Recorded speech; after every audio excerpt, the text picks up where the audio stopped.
Beauty and the Beast reviews. What did you think?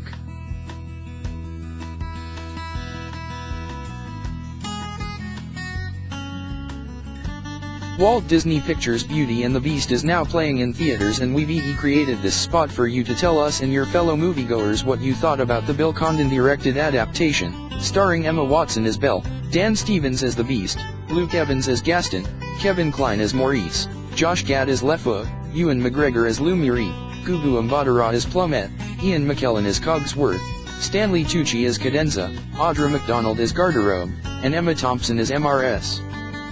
Potts. Beauty and the Beast offers a live-action retelling of the studio's animated classic, refashioning the characters from the tale as old as time for a contemporary audience and staying true to the original music while updating the score with several new songs. Beauty and the Beast is the fantastic journey of Belle, a bright, beautiful and independent young woman who is taken prisoner by a beast in his castle. Despite her fears, she befriends the castle's enchanted staff and learns to look beyond the beast's hideous exterior and realize the kind heart and soul of the true prince within.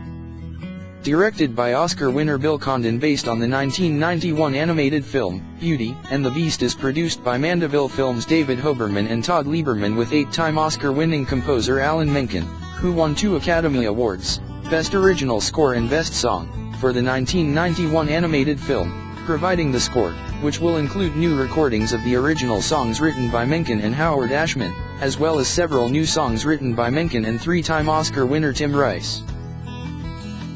Viewers must step inside the gates of the enchanted castle and decide how they feel about a remake that occasionally glows with magic yet falls short of being magical. It's a lavish and entertaining enough retelling of the tale as old as time. A snotty young prince, Dan Stevens, heartlessly turns away a beggar woman seeking shelter.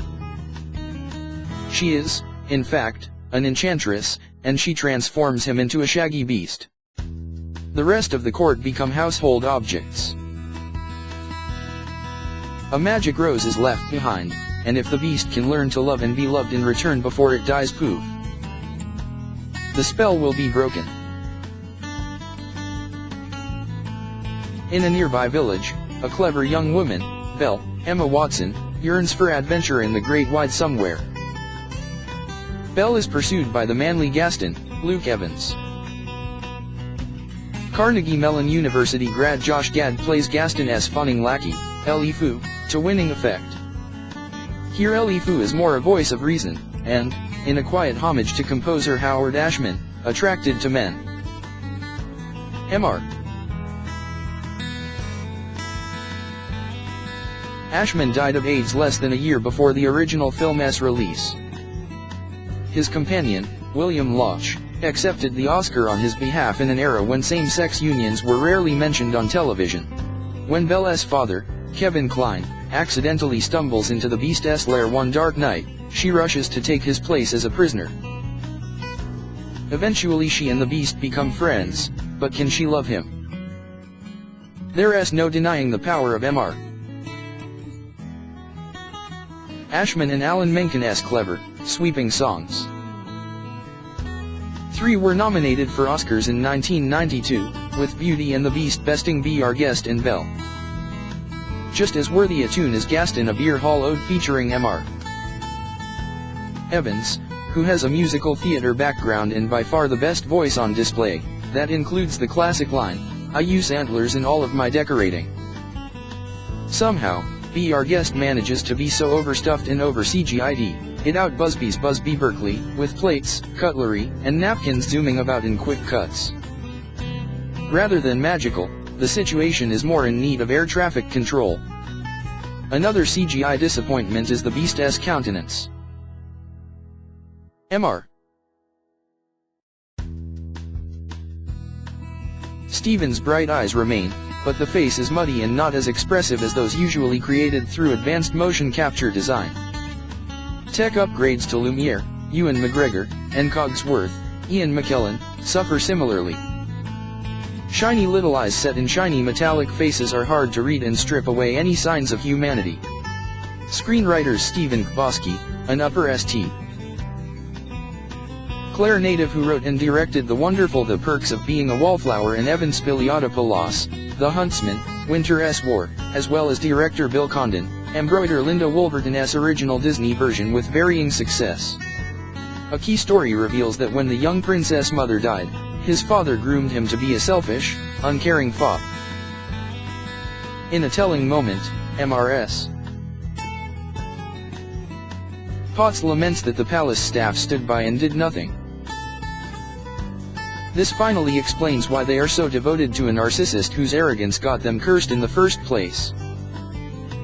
Visually, Mr. Condon, Dreamgirls, knows his way around a musical, and no doubt this opulent Beauty and the Beast will be a big box office hit. However, we have reached a point where it's fair to ask, if musicals are going to be a really big thing on film, why are so many of the stars just meh as singers? Ms.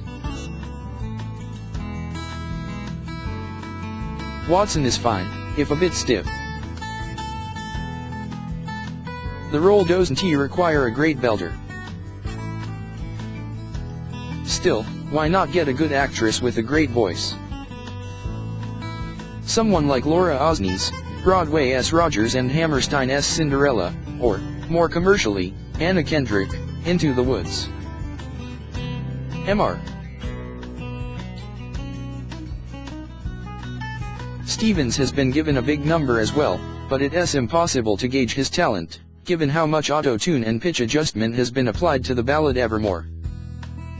The song is more upbeat in spirit but lacks the sheer power of If I Can't Love Her, which was added to the Broadway version. Written by Mr. Menken and Tim Rice, Evermore will be eligible for an Oscar nomination. There's no crime in revising a much-loved classic. Indeed, Kenneth Branagh's 2015 take on Cinderella is a strong example. But this Beauty and the Beast could use a little less digital magic and a bit more humanity.